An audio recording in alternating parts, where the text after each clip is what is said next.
Welcome to the Advance Auto Parts First Quarter 2021 conference call. Before we begin, Elizabeth Eisleben, Senior Vice President, Communications and Investor Relations, will make a brief statement concerning forward-looking statements that will be discussed on this call. Please go ahead. Good morning, and thank you for joining us to discuss our Q1 2020 results that we highlighted in our earnings release this morning. I'm joined by Tom Greco, our President and Chief Executive Officer, and Jeff Shepherd, our Executive Vice President and Chief Financial Officer. Following their prepared remarks, we'll turn our attention to answering your questions. Before we begin, please be advised that our remarks today may contain forward-looking statements. All statements, other than statements of historical fact, are forward-looking statements, including, but not limited to, statements regarding our initiatives, plans, projections, guidance, and future performance. Actual results could differ materially from those projected or implied by the forward-looking statement. Additional information about factors that could cause actual results to differ can be found under the captions Forward-Looking Statements and Risk Factors in our most recent annual report on Form 10-K and subsequent filings made with the Commission. Now, let me turn the call over to Tom Greco. Thanks, Elizabeth, and good morning. First, I'd like to thank our independent partners and team members all over the world for their passion and commitment to serve our customers throughout the pandemic. We also hope that you and your families are healthy and safe. The health and safety of our team members and customers has been a top priority over the past year. As you saw earlier this morning, our final Q1 financial performance exceeded the estimated results we provided on April 20th. With strength across all channels, we delivered comparable store sales growth of 24.7% and margin expansion of 478 basis points versus the prior year. On a two-year stack, our comp sales growth was 15.4%. Adjusted diluted EPS of $3.34 represented an all-time quarterly high for AAP and improved more than 230% compared to Q1 2020. Free cash flow of $259 million was up significantly versus the prior year, and we returned over $203 million to our shareholders through a combination of share repurchases and our quarterly cash dividend. In addition, we recently announced an updated capital allocation framework targeting top quartile total shareholder return, highlighted by operating income growth, share repurchases, and an increase in our dividend. This further reinforces our confidence in future cash generation and our commitment to returning excess cash to shareholders. As outlined in April, we're building an ownership culture as well as a differentiated operating model at Advance. Over the past few years, we've made substantial investments in our brands, our digital and physical assets, and our team. These investments, along with external factors, enable us to post a strong start to 2021. Clearly, the federal stimulus package, along with our first real winter weather in 3 years, was a benefit to our industry. From a category perspective, net sales growth was led by batteries, appearance chemicals, and wipers. Geographically, all 8 regions posted over 20% growth. Importantly, over the past year, the Northeast, our largest region, had been below our overall reported growth rate and well below that of our top-performing regions. In Q1, the gap narrowed, and in recent weeks, the Northeast has been leading our growth. This was in line with our expectations as mobility is increasing in large urban markets in the Northeast, which were disproportionately impacted by COVID-19 last year. Both DIY, omnichannel, and professional performed well, delivering double-digit comp sales growth in the quarter. We saw strong increases versus year ago, with a double-digit increase in transactions and high single-digit increases in dollars per transaction in both channels. In terms of cadence, DIY led the way early in Q1. As the country began to reopen later in the quarter, professional came on strong, resulting in pro growth of over 20% in Q1, with continued momentum into Q2. The changes in channel performance highlight the importance of flexibility in our operating model as we adapt to rapid shifts in consumer behavior relative to 2020. Throughout AAP, our merchant, supply chain, and store operations teams have been extremely agile in adjusting to this evolving environment to ensure we take care of our customers. Within the pro sales channel, our overarching focus remains to get the right part in the right place at the right time. This enables us to compete on availability, customer service, and speed of fulfillment, which are the primary drivers of choice for pro garages. To achieve these goals, we continue to strengthen our value proposition through improved availability, as well as our advanced pro catalog featuring tools like MotoLogic and delivery estimates. As vaccinations roll out across the country, mobility is increasing across all income strata. As discussed in April, this is very good for AAP, as our diverse set of assets within Pro is uniquely positioned to capitalize on this trend. Specifically, Worldpac led our professional growth in the quarter. With a customer base that serves higher-end installers and more premium vehicles, Worldpac gained momentum throughout Q1. This is because middle to high-income motorists are becoming increasingly mobile, and in some cases, they are now returning to a daily commute. Stated simply, they're driving more than they did a year ago. Secondly, we're seeing benefits from the own brand product offering expansion with the integration of Autopart International. Further, we believe our independent CarQuest stores are also well positioned. They're leveraging our enterprise assortment and have excellent relationships with customers. These relationships have been strengthened over the past year given the support we provided to both independents and our pro customers during a difficult time. We continue to grow our independent store base through a combination of greenfield locations and the conversion of existing independent locations. Today, we're extremely excited to announce that we're adding 29 new independent locations to the Pacific Northwest to the CarQuest family, the single largest conversion in our history. Baxter Auto Parts announced that they will bring over 80 years of automotive aftermarket experience and strong customer relationships to the CarQuest banner. This is a testament to the strength of the CarQuest independent program, including product availability, differentiated brands, technology platforms, and robust marketing plans. We also grew our TechNet program across all pro channels. TechNet enables independent service shops to create their own national network. We now have over 13,000 North American members and will continue to leverage TechNet to differentiate our pro offering and build loyalty. In summary, we expect that as our pro installers recover, our industry-leading assortment, customized pro solutions, and dedicated pro banners will enable us to drive market share gains in a growing segment throughout the balance of the year. Meanwhile, our DIY omnichannel business led our growth for the fourth consecutive quarter. Stepping back, and as a reminder, there was a significant increase in DIY penetration across the industry beginning in Q2 2020. According to syndicated data, an estimated 4 million new DIY buyers were added.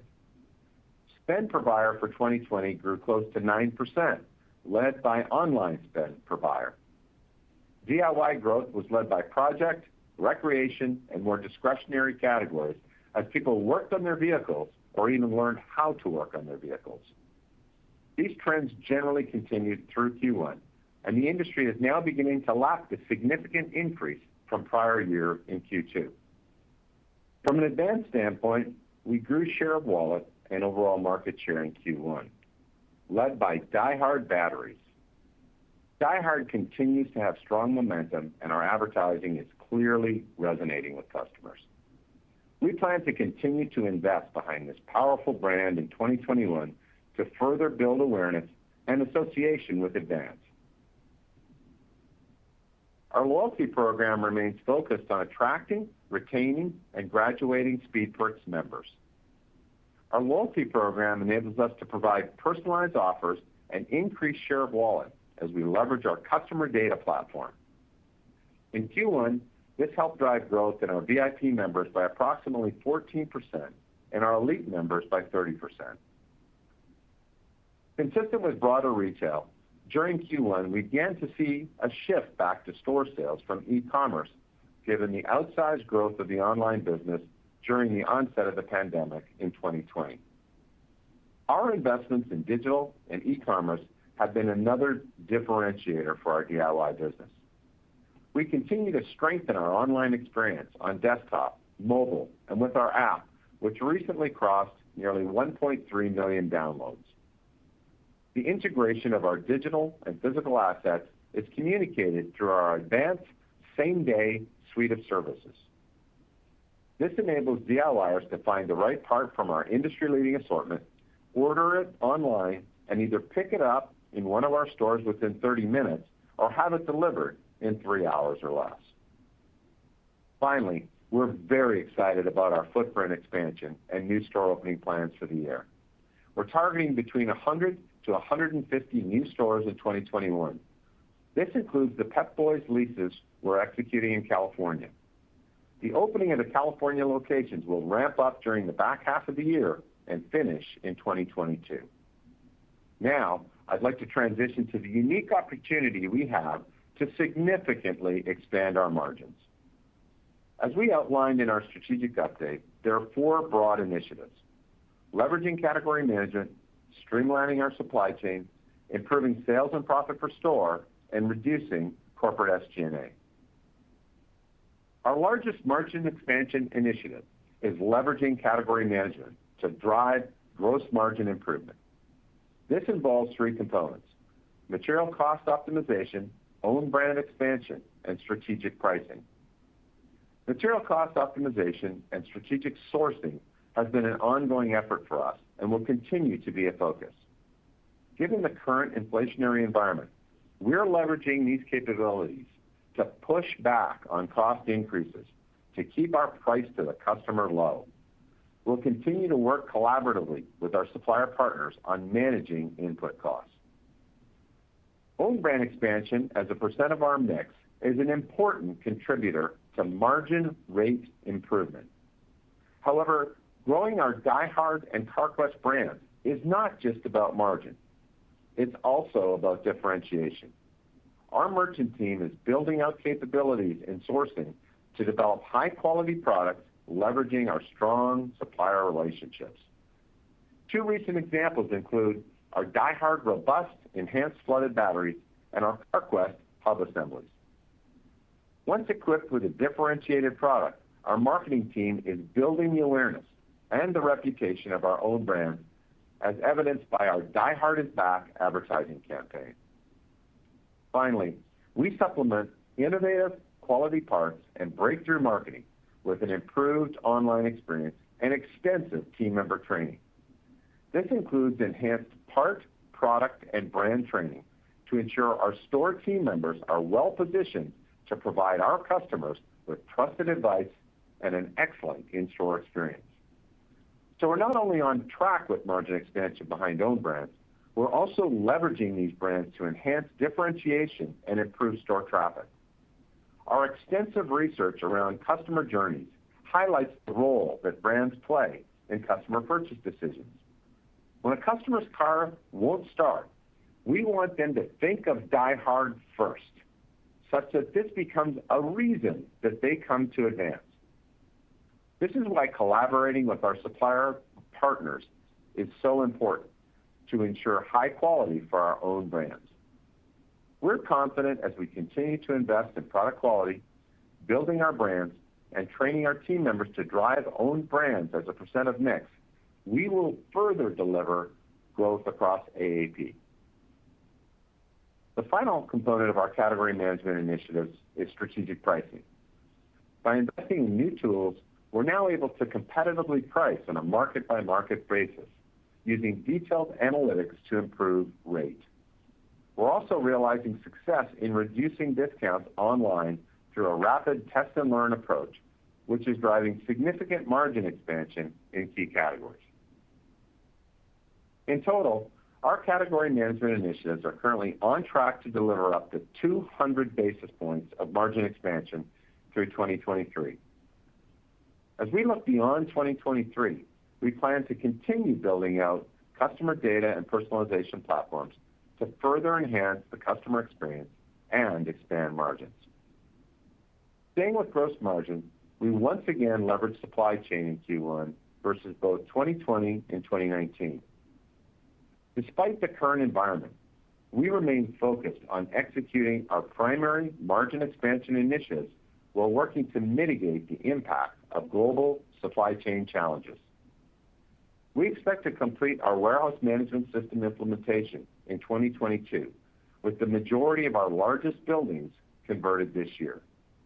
In conjunction with WMS, we're also rolling out our labor management system, which allows us to implement common standard operating procedures across our DC network. This will also enable us to incentivize hourly team members based on their performance. In terms of cross-banner replenishment, or CBR, we've converted over 70% of stores to date and expect to complete the remaining stores we originally planned by the end of Q3. CBR significantly reduces our miles driven, which is even more important today given rising fuel and labor costs. More importantly, CBR will complete the integration of the Advance and Carquest supply chains and enable us to service our approximately 4,800 corporate Advance stores and 1,300 independent Carquest stores from a single supply chain. We also continue to integrate the dedicated professional supply chains within Worldpac and Autopart International. In the quarter, we converted another 5 AI stores to the Worldpac system and are on track to complete this integration by the end of Q1 2022. In April, we discussed 2 additional supply chain initiatives building on what will soon be a more streamlined supply chain network. This includes tiering our supply chain and transforming in-market delivery and customer fulfillment. Our tiered supply chain pulls the slowest moving SKUs into 4 strategically located regional DCs. This will allow us to make room for faster moving SKUs and ultimately improve the availability of our higher turnover products. Our second new initiative is transforming in-market delivery and customer fulfillment to improve service and productivity. The new delivery management system will select from multiple modes of transportation to move and deliver parts at lower costs. Both of these initiatives are in their early stages, and we're targeting completion of these in 2023 and 2024 respectively. In terms of SG&A improvements, our store operations team is executing initiatives to increase sales and profit per store. We've now increased sales per store for 3 straight years, and we're on track to get to our target of 1.8 million average sales per store by 2023. In Q1, with strong top-line growth and disciplined execution, we leveraged store payroll versus both 2019 and 2020. We've also made improvements in scheduling and task management to drive efficiency, which helps with our customer experience as it enables us to schedule our most tenured and knowledgeable team members when we need them most. We continue to invest in our store team members in terms of training, technology, and in compensation, including our unique Fuel the Frontline stock ownership program. We believe these investments have enabled us to attract the very best parts people in the business and are enabling continued improvement in primary execution metrics like Net Promoter Score, units per transaction, and ultimately, sales and profit per store. Finally, we took steps to reduce corporate and other SG&A costs in the quarter. This includes 3 broad territories: integration, safety, and new ways of working. In terms of integration, our finance ERP is near completion, and we continue to build proficiency in our Global Capability Center in Hyderabad, India. I'd like to take this opportunity to recognize our India team, who stood up an entirely new operation literally in the middle of a global pandemic last year. We've been working hard to support them as COVID-19 infection rates have risen in India over the past few weeks. The GCC team, including IT, finance, and HR team members today has certainly enabled us to reduce costs, both in terms of CapEx and OpEx. In addition, the IT team brings new skills in the area of software engineering, data analytics, and artificial intelligence. These critical capabilities will help enable the successful implementation of our many tech initiatives. Secondly, our safety performance continues as field leaders across Advance hold their teams accountable as we build a safety culture. We delivered a 9% reduction in our total recordable injury rate compared to the previous year and reduced our lost time injury rate 2%. By focusing on people, behavior, and continuous improvement, we're reducing claims and overall costs. Third, we recently completed a thorough review on the ways we work in our corporate offices and incorporated key learnings from working remotely for over a year. The objective was to ensure our corporate team is focused on our highest value priorities while eliminating less productive work. From this work, we announced a restructure of our corporate functions and the reduction of our corporate office footprint. This will result in savings of approximately $30 million in SG&A, which will be realized over the next 12 months. We also believe this streamlined approach will be more effective to supporting our field and supply chain teams. While we're pleased with our Q1 performance, we're confident that there is so much more opportunity ahead. To fully realize our potential, we plan to continue to invest in our brand, the customer experience, our team members, and market expansion to drive top-line growth above market. Our entire team also remains focused on the execution of our margin expansion initiatives. We're energized and focused on building on the momentum we saw in Q1 to execute our long-term strategy in the months to come. Now, let me pass it over to Jeff, who will go into more details on our financial results. Thanks, Tom, and good morning. And thanks to everyone joining us today, especially our team members who continue to work tirelessly, which has contributed to the results that we're reporting today. In Q1, our net sales increased 23.4% to $3.3 billion. Adjusted gross profit margin expanded 91 basis points to 44.8% as a result of improvements throughout gross margin, including supply chain, net pricing, channel mix, and material cost optimization. These improvements were slightly offset by unfavorable inventory-related costs, product mix, and headwinds associated with shrink and defectives. Our Q1 adjusted SG&A expense was $1.2 billion. On a rate basis, this represented 35.8% of net sales, which improved 387 basis points compared to 1 year ago. The improvement was driven by sales leverage in both payroll and rent, as well as lower claim-related expenses from the company's emphasis on safety.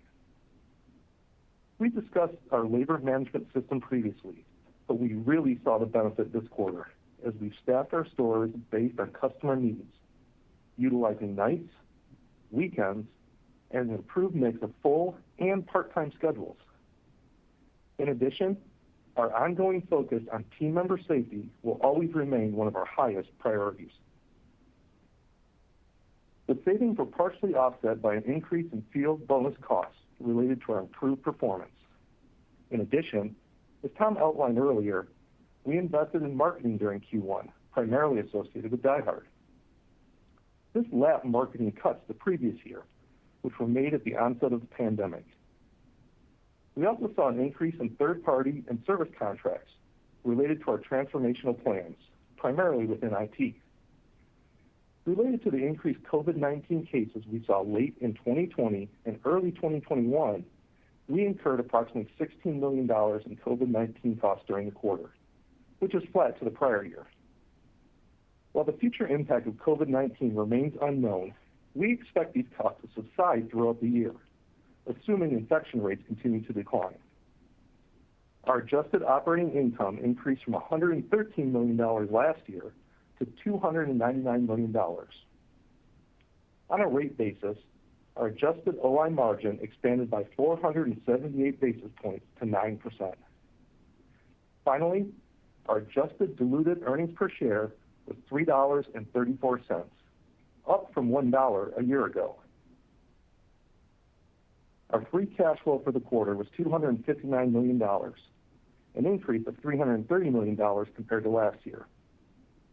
The improvement was primarily driven by year-over-year operating income growth, as well as improvements we achieved from working capital initiatives, including higher utilization of our supply chain financing facilities that we began to see during the pandemic last year. Our AP ratio improved by nearly 1,000 basis points to 84%, the highest we've achieved since the GPI acquisition. A portion of the improvement is attributable to the actions we took during the pandemic and the continued partnerships we have with our suppliers. In the quarter, we spent $71 million in capital expenditures versus $83 million in the prior year quarter. We expect to be within our guidance for capital expenditures as we continue to invest in our transformation initiatives. During Q1, we returned more than $200 million to our shareholders through the repurchase of 1.1 million shares and our quarterly cash dividend. We expect to be within our 2021 share repurchase guidance of $300 to $500 million. Additionally, as you saw during our investor presentation in April, our board approved our quarterly shareholder dividend of $1, payable on July 2nd. As outlined in our press release this morning, we've seen continued momentum in the first 4 weeks of Q2, with our 2-year comparable store sales growth rate in line with the 2-year stack we reported in Q1. Miles driven are beginning to grow for the first time in over a year. And historically, this has been an overall positive for our industry. In addition, our professional business is accelerating, and we expect Pro to outperform DIY for the balance of the year. For these reasons, we're raising our comp sales guidance to up 4 to 6%. We're also cognizant of several macroeconomic factors. This includes inflationary costs in commodities, transportation, and wages, along with currency headwinds. As a reminder, our industry has historically been very rational and successful in passing on inflationary costs in the form of price, and that is our intention this year as well. Also, our Pro business carries a lower margin rate than DIY, which may partially offset the gains we expect to see in sales. As a result of our top-line strength and current cost assumptions, we're updating our adjusted OI margin range to be between 9 and 9.2%. Our guide for comp sales is now up 3 full points, and our adjusted OI margin rate is now up 30 basis points compared to our initial guidance provided in February. We remain committed to delivering against the strategy we laid out in April and are confident in our ability to execute our long-term strategic plans to deliver strong and sustainable total shareholder return. Now, let's open the call for your questions. Operator? Thank you. At this time, if you would like to ask a question, please press star followed by the number 1 on your touchtone phone. To withdraw your question, press the pound or hash sign. In the interest of time, please limit yourself to 1 question and 1 follow-up. Thank you. Your first question here comes from the line of Christopher Horvers from JP Morgan. Please go ahead. Your line is now open. Thanks. Good morning, everybody. So a couple questions here on the top line. Overall in 1Q, did Pro outperform DIY? And can you talk about how those two channels look on a quarter-to-date basis, i.e. is sort of DIY still positive? And then more broadly, on a quarterly basis, how are you thinking about cadence of comps for the balance of the year? Hey, good morning, Chris. So first of all, on the first quarter, DIY outperformed Pro. And as we outlined in the prepared remarks, it was really early in the quarter, continuation of what we'd seen all of last year, strong performance from DIY, Pro lagging. And then obviously as we got towards the end of the quarter, that started to change. And this This is the, beginning to lap the unusual events of last year.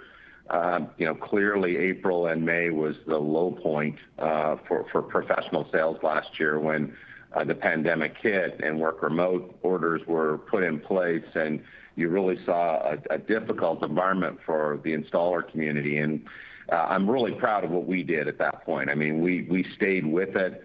We supported our pro installers. We didn't have anybody furloughed or anything like that. People were out on the street helping them out. And that's really helped us through the year last year and into this year. And so now as we start to lap those results, pro is significantly outperforming DIY, and we expect that to continue for the balance of this year. So we're very excited about that, obviously, given that 60% of our business is pro. And then in terms of the cadence, we're obviously early on in the year. We know there was a huge surge on DIY in 2020. We talked about that throughout the year. Last year, there's some trends that some of which could be stickier than we initially thought when we planned the year. People with time on their hands. There was the stimulus impact last year. There was a shift from big box. How's it all going to unfold for the balance of the year is difficult to say, but clearly we're off to a good start in Q2, and we'll keep monitoring it as the year goes on. Got it. Thank you. And then as a follow-up, Jeff, can you talk about what the unfavorable inventory costs are, and do you expect that to continue? And more broadly, what are you seeing in the pricing environment from your peers? Are costs being passed through at this point, or is there pressure on having to hold back? Thank you. Sure. First on the inventory related, that's really the capitalized supply chain costs. And we had a really interesting phenomenon this quarter that we typically don't have in previous quarters, where our inventory was down substantially, over $60 million in the first quarter. And when we do that, we recognize the capitalized supply chain costs that are associated with that sitting on the balance sheet. If you contrast that to last year or even 2019, it's generally an inventory build. We're building inventory in the first quarter as we prepare for the spring selling season. In 2020, inventory was up over $90 million. And if you want to go back to 2019, it's up over $70 million. Now, the good news, Chris, is that translates into very favorable free cash flow, which you saw in terms of the good operating cash, over almost $330 million in operating cash, $259 in free cash flow. So realizing that is very favorable for our cash balance.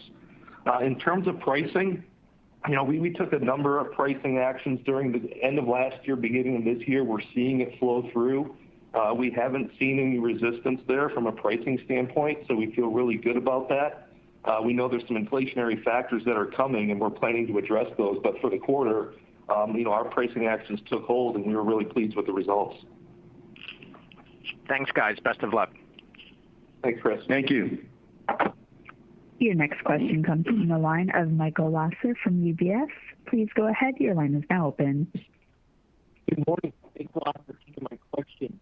On a capitalized inventory cost, have you been able to clean up some of your inventory such that this is going to be less of a factor moving forward and could actually put the bias to the upside for some of your long-term gross margin expectations? Yeah, over time, we'll see improvement. I wouldn't expect it this year. I think we're going to continue to see this over the course of the year. It's an area that's going to be a little bit fluid, which is part of the reason we didn't change guidance associated with free cash flow is, our inventory levels are down significantly compared to the end of last year. So, we want to make sure we have the in-stock availability is the most important thing in this industry, making sure we got the right part at the right place at the right time. And so, we're looking at our in-stocks, across the organization, making sure that this inventory is forward deployed. So, there's really going to be some puts and takes throughout the year. But over time, Michael, to your point, we do think those costs will come down as we take overall costs out of the supply chain. Okay, my follow-up question is, do you expect that we're going to see greater spread of your outperformance versus the industry in the back half of the year, given your lean towards the DIFM segment and the Northeast, which had underperformed? And is DIFM outperformed for you in the back half of the year? How is that going to impact your gross margin, given the relative margin differential of those two segments? Thank you so much. Sure. Good morning, Michael. I'll comment first on your previous question. I think the one thing I would add on the inventory is, we're going to see a bit of an uneven recovery across the country. We're seeing it now. Geographically, we're seeing it differently, played out differently. By category, we're seeing it played out differently. So we're obviously making some bets on inventory to make sure that we're able to delight the customer, when they need us. In terms of the performance in the back half, yes. I mean, we are a professional, organization, with 60% of our business in there. We definitely would see us continuing to benefit from that trend in the back half of the year overall. Geographically, absolutely. We called out in our remarks that the Northeast was leading the country quarter to date. We haven't seen that in over a year. So those are two big factors that, that help us out. And obviously, we're excited about both of those trends. We've got multiple banners on the professional side that are all, cranking right now. Our installers are covered up. We've got, cars waiting out there to be repaired. People are getting back on the road. Miles driven are recovering. So all of those things are very positive.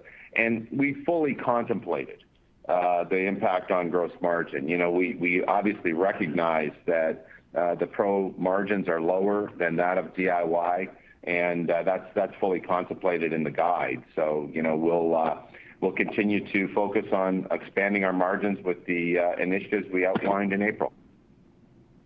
Thank you so much. Your next question comes from the line of Simeon Gutman from Morgan Stanley. Please go ahead. Your line is now open. Hi, everyone. Good morning.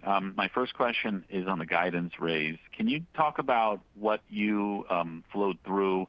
It seems like there is the first quarter upside, maybe some incremental on the second quarter, and then did anything change with regard to the back half of the year? Yeah, there's really four things that we were contemplating when we're taking another look at the guide. Obviously it's a very fluid situation given that this is the second time we've raised our guidance in the last 45 days.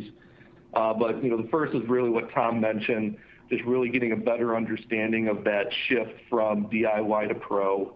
That's number one. The second and third is exactly what you just mentioned, Simeon, which is the clarity we have on Q1 in terms of the beat, coming in at 9 versus the 8.5 to 8.7. That's modeled in.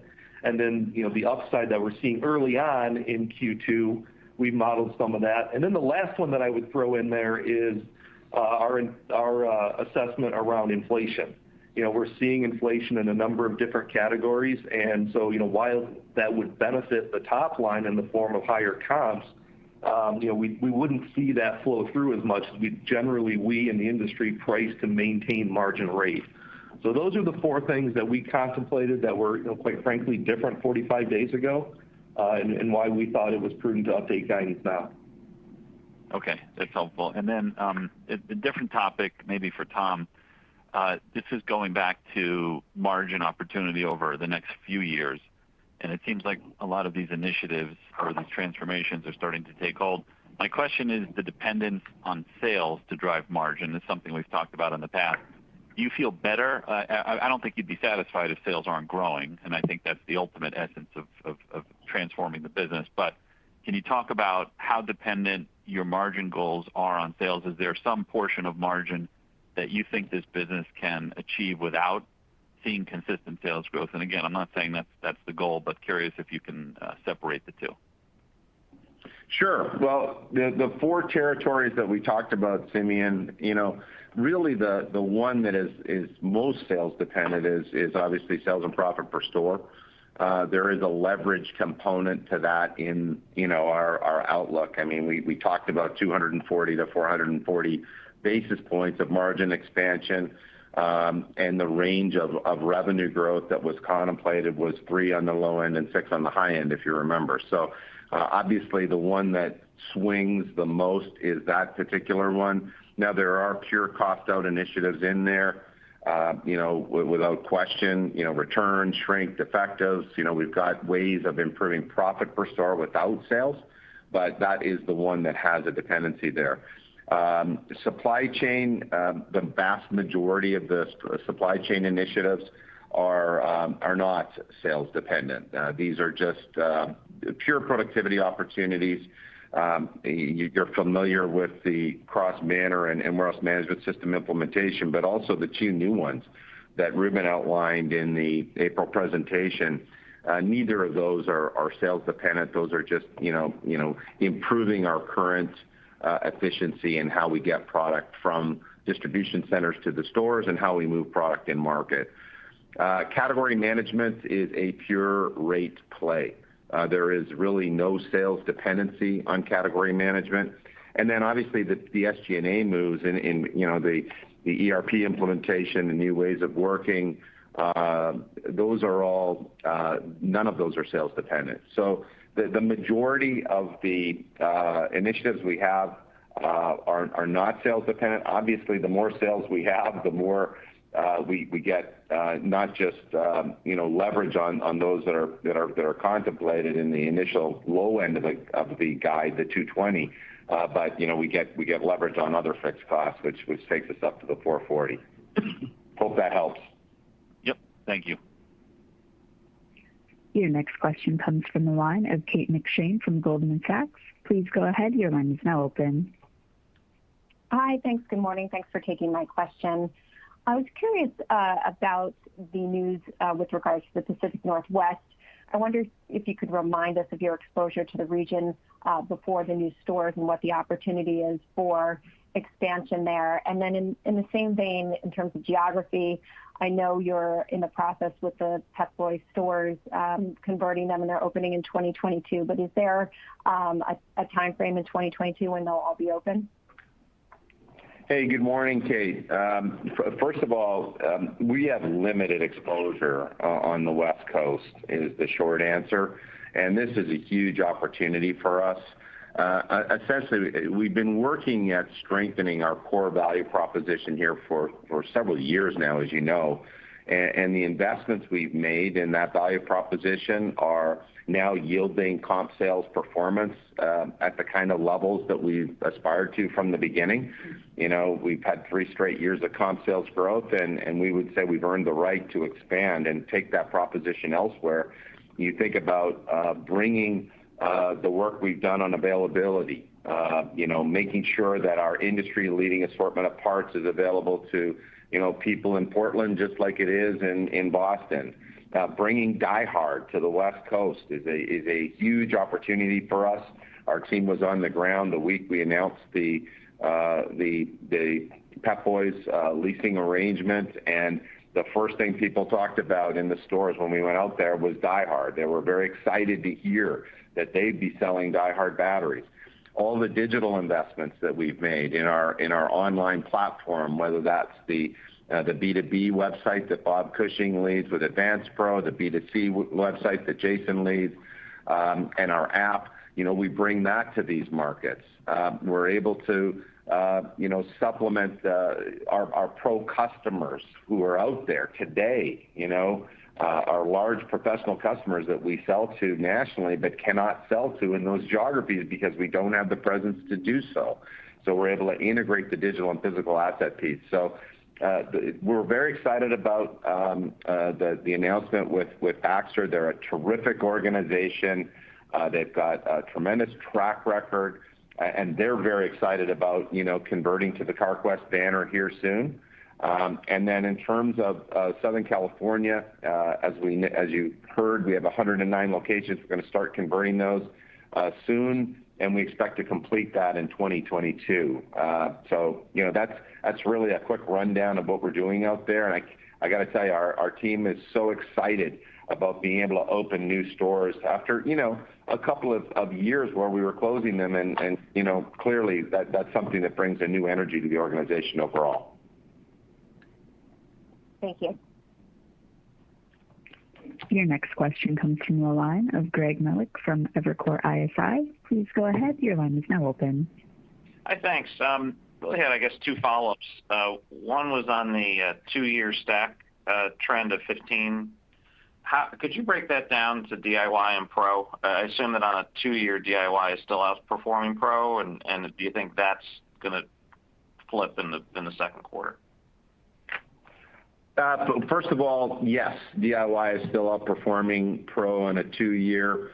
The expectation is that will start to moderate, obviously, Greg, as we go through it. I mean, the peak of the DIY, surge, if you will, was kind of right now, right through the end of July. And, through the end of the year, it didn't stay at these levels that we're about to see year over year, June and July. Just to be clear, the full year number through the syndicated data that we can see is 6.6%. So, there is quite a variation in the categories within DIY.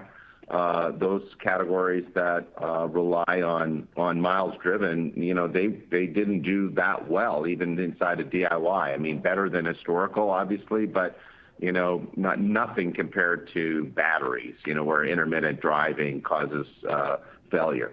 So we expect Pro to outperform. I think as we get towards Q3 and Q4, you'll see those 2-year stacks start to come closer together. But in general, the DIY business tends to be a little bit more volatile, as you know. Sure, but the gap is still like 1,000 basis points on a 2-year. Would that be fair? We haven't broken it out. It's still a pretty significant 2-year gap. Okay, great. And then second was on inflation. I know we asked multiple ways, but I just want to make sure I got it right. The comp guide increase was a lot of inflation, or at least that was a chunk of it, versus a few months ago.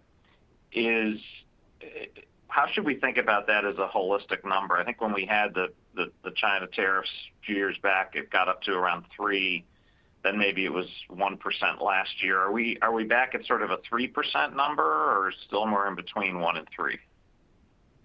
Yeah, so when we put out our original guidance in February, we had contemplated a inflation range of, call it 1 to 2%. And as we're seeing some of the inflation coming in, whether it's the product cost, freight, or labor, we're modeling an additional 1 to 2%. So you could take the 3 as the midpoint, and that's sort of the way we're thinking about it right now.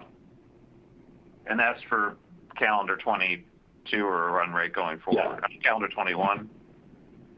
21, yeah. Okay, great. Thanks a lot, and good luck, guys. Thanks, Greg. Your next question comes from the line of Bret Jordan from Jefferies. Please go ahead. Your line is now open. Hey, good morning, guys. Morning. Hey, question, I guess, on supply chain. It does sound like we've got some, I guess, disruption around availability, whether it's shipping or materials or labor.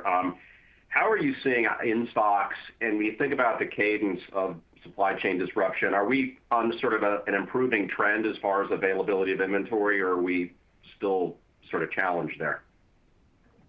Yeah, for sure, Brett. We have seen some slippage on in stocks, unfortunately. The peak of let's say more global impact of disruption was probably 2 months ago. So we're not necessarily seeing what we saw 2 months ago, but we're still seeing some suppliers, and it's not necessarily that they're not trying to get us the product. They just can't load a container or something like that in their location. They can't get people. You're familiar with the shortage of labor. So it's things like that are causing the disruption.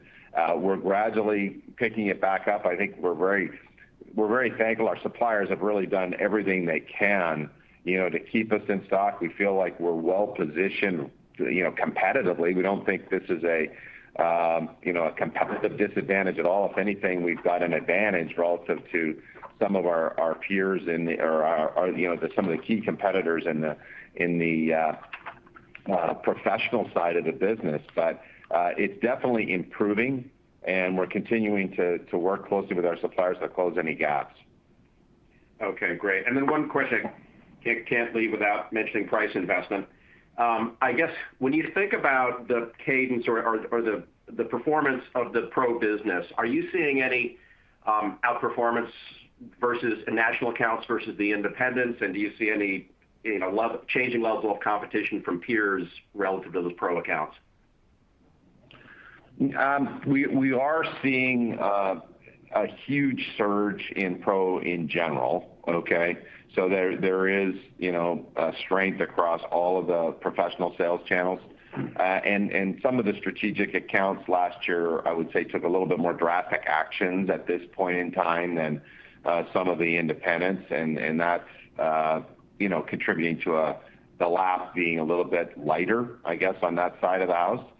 So we are seeing a surge there, but we work really closely with our strategic, Brett, as you know. They're very important to us. We continue to see them growing in importance, and we make sure we're taking care of them, and we're going to continue to do that. But I do think as we look to the balance of year, some of those strategic accounts that took some pretty significant actions last year could outperform.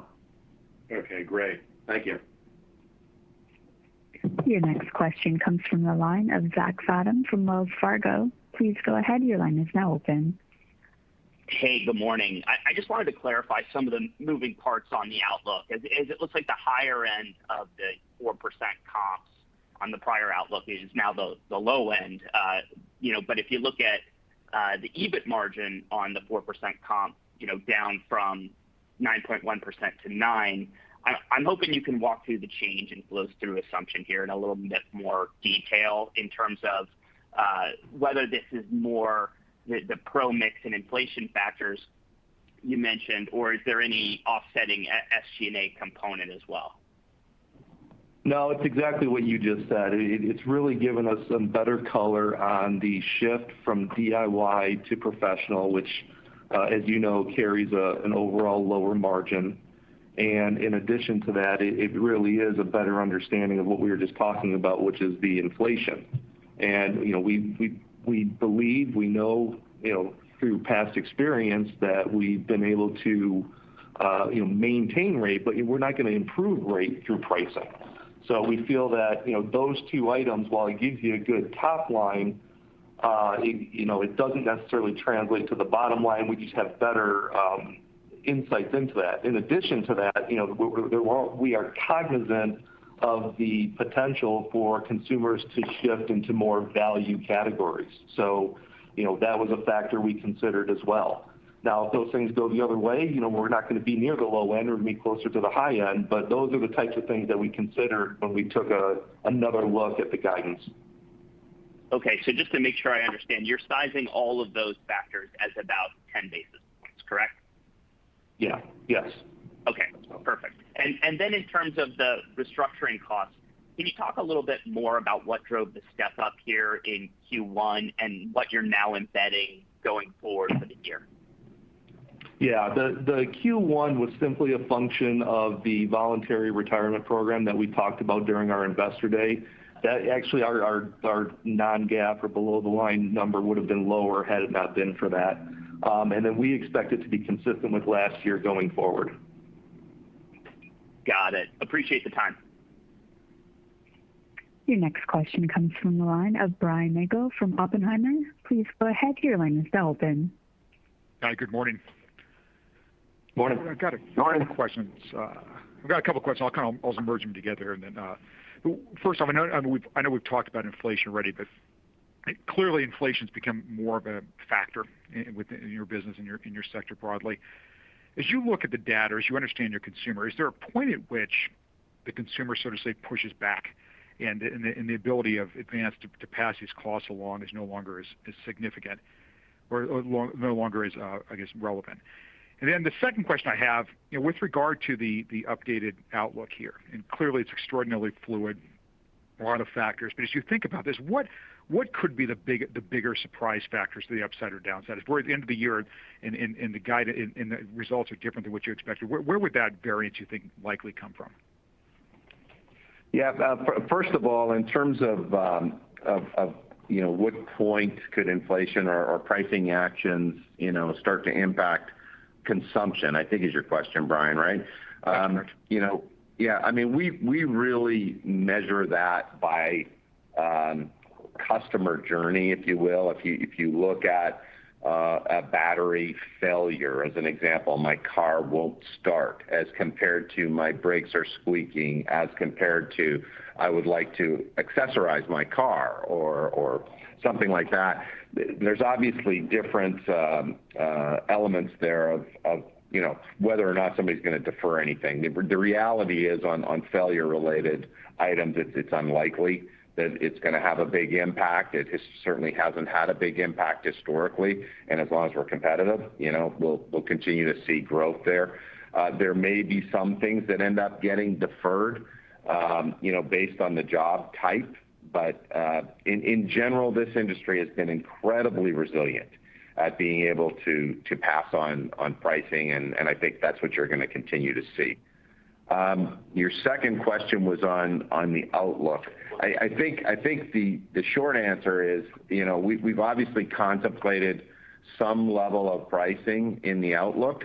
We've also contemplated, how much of that's going to flow through, all of the variables there. If the pricing flows through at what we've guided, we'll obviously be right there in the guide. If it's better than that, we'll be better. That's really the answer. That's probably the biggest variable that's out there. All the rest of the stuff is fully within our control. But to your point on the consumer receptiveness to pricing, we'll see. Got it. I appreciate it. Thank you. Your next question comes from the line of Daniel Imbro from Stephens Inc. Please go ahead. Your line is now open. Yep. Good morning, guys. Thanks for taking our questions. Tom, I want to start on the gross margin line. You mentioned continued success, graduating loyalty tiers, moving customers up. Can you talk about the gross margin implication from that graduation? Will it be a headwind due to higher kind of earned customer rewards as we move through the year? And is that potentially another headwind as we move through the year and think about the gross margin trajectory? Sure. Well, first of all, our Speed Perks platform, which is our loyalty program, is extremely important for us. We think we've got tremendous runway. We're still transacting in the mid-30s range. And best in class would say that number could be dramatically higher than that. There's some retailers that are north of 80%. So, it's a platform that we're going to use to personalize our offer and use first-party data to get much more relevant with how we engage our customers. Obviously, we do have discounts in there, but we manage that holistically. We manage that across the broader portfolio. And as people migrate up to these higher levels, that's fully contemplated in what discounts we use and how we offer value to those customers. So we won't see any kind of degradation on gross margin as we migrate people up to these higher tiers. What we will see is higher share of wallet, which is what the aspiration is, so that we can move from, like in the case of VIPs, you're significantly underpenetrated with your most loyal customers. So you want to increase that share of wallet pretty significantly. And that first-party data that we get from them enables us to get much more relevant. We know their vehicle, we know the weather patterns in their geography, we know their driving patterns. That allows us to personalize. Helpful. And then you mentioned also marketing being a focus for your own brands and the growth we've seen there. Obviously, it's been higher given the Die Hard rollout. That should presumably moderate from here, given Die Hard's getting more known. I guess, one, is that a correct assumption on marketing expense? And then secondly, as industry demand does slow from these higher levels, do you think increased marketing will be needed or increased promotions will be needed to keep those sales rates up? Or how do you think the industry responds from a marketing or promotion expense or promotional outlook as comps slow? Thanks. Sure. Well, let me distinguish between those two because I see them very differently. Promotions or pricing is very easy to replicate, right? Somebody drops their price, somebody else drops their price. I mean, we measure our competitive price index literally every day. So we're looking at what's going on inside of our industry, and we have algorithms that help us determine how we're going to price what category and what geography and those kinds of things. Marketing is an investment. Marketing is an investment in driving margin expansion. When we invest behind a diehard marketing campaign as we did last fall and in the first quarter, the intention there is to build loyalty, to build equity in the diehard brand, to build awareness of the fact that diehard is available at Advance Auto Parts. And when we do that, what we find is we actually are able to reduce our promotional discounting and build the strength of that brand because it's trusted by the customer. So they're very different, and one of them is relatively easy to replicate. The other one is more difficult to replicate. And we'll invest in marketing when we get a return that expands margins. That's the focus of our marketing dollars. That's helpful. That's a lot, Tom. Your next question comes from the line of David Bellinger from Wolfe Research. Please go ahead. Your line is now open. Hey, great. Thanks for taking the question. So you and your larger competitors have all gained a significant amount of market share over the past, 18 months. So my question is, what would really change that? Is there anything you're currently monitoring within the marketplace, or is this simply just the new dynamic we're in and the payoff from all the investment spending over the past few years? Maybe just talk about the sustainability of these elevated share gains as well. Yeah, I think it's a pretty unique time, David. Obviously, we talked about this in our April presentation, that this is a very fragmented market, particularly on the professional side. And, right or wrong, last year was a highly disruptive time for, everything, but, certainly our industry. And, at the time, if you think back to the second quarter, a lot of companies took some pretty drastic actions, with their workforce and how they approached the pandemic. And, we stayed with it. We had people on the street, as I mentioned earlier. We had our training programs. Our people put on a mask every single day and went out there and served our customers. And being an enduring time for the world, I think those pro installers have remembered that. And so I do think that it's conceivable that the larger players who behaved in that manner could see share gains, outsized share performance for a period of time, as a result of that. And, when the larger players are a fairly small slice of the overall pie and we have scale, we have parts availability, we've got great brands, we think that we can continue to show, outsized performance relative to the industry for a period of time. Yep. This is a fair point. And I just wanted to follow up too. You talked a lot about private label. Can you size the potential for your own brands, and maybe as a percentage of sales of what that could go to over time? And how do you balance that opportunity with your core consumers and pro accounts who place a lot of value on branded OEM parts? Just help us bridge that gap. Well, two things. First of all, let me start with the fact that our national brand suppliers are extremely important for us.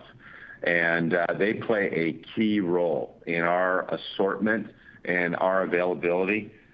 We have the largest number of stock parts in market of anyone in the industry. Terrific relationships with our national brand partners, terrific relationships with the OE suppliers that we have out there. So that gives us a competitive advantage, and we are going to continue to offer those brands where it makes sense for our business. This is about choice, not necessarily about, an either or. It's a bit of an and. So that said, where we have a category where we can bring, the CarQuest trademark into that category, offer it to our customers with very, very high quality. And I want to really emphasize that. Our CarQuest parts are OE quality. It's got a tremendous reputation. The CarQuest brand has been around for a very long time. The professional installers love the CarQuest brand, and our merchant team goes out and works very closely with our suppliers to make sure when we put the CarQuest name on that box, it's going to be OE quality. So we offer that. If the customer chooses, on the lookup that they want CarQuest, they choose CarQuest, great. If they choose the national brand, they choose the national brand. Now, having said that, as we've brought, the strength to, some of these categories with CarQuest, we are seeing our customers choose CarQuest, which, back to your initial question, we think we're about 10 points under-penetrated versus our potential. And while we won't get there in the next 3 years, 2023 is obviously the strategic plan timeline we outlined in April. It's a pretty significant number in the 200 basis points of margin expansion we expect from category management. So that's fully contemplated, and as we roll out all the SKUs, we'll be in great shape to capture that margin opportunity. Thank you, Tom. Much appreciated. Thank you. Your next question comes from the line of Seth Basham from Wedbush Securities. Please go ahead. Your line is now open. Thanks a lot, and good morning. Tom, if you could remind us what you see as the biggest contributors to margins improving on an underlying basis this year, and which ones you have the most confidence in, that would be great. Sure. Well, I think we've said previously that gross margin is going to be the bigger contributor on a full year basis. Very confident in the category management initiatives. We'll leverage supply chain. There's obviously some things with supply chain this year. We are seeing some wage inflation on supply chain that we didn't plan if you go back to last fall.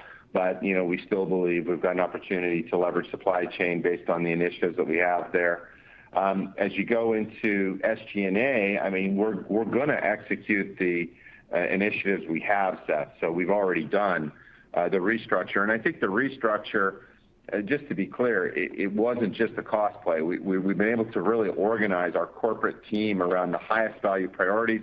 We've streamlined and simplified the work. We've given more responsibility to the top people in this company. And yes, we saved what we outlined in the April meeting, about $30 million, which we'll realize over the next 12 months. So that's a AAA bond. We'll get that. There are some offsets, though, inside of SG&A this year, as you know, that will minimize that benefit, I guess, that we're getting out of SG&A. But that's a quick run through. More from gross margin, not as much from SG&A.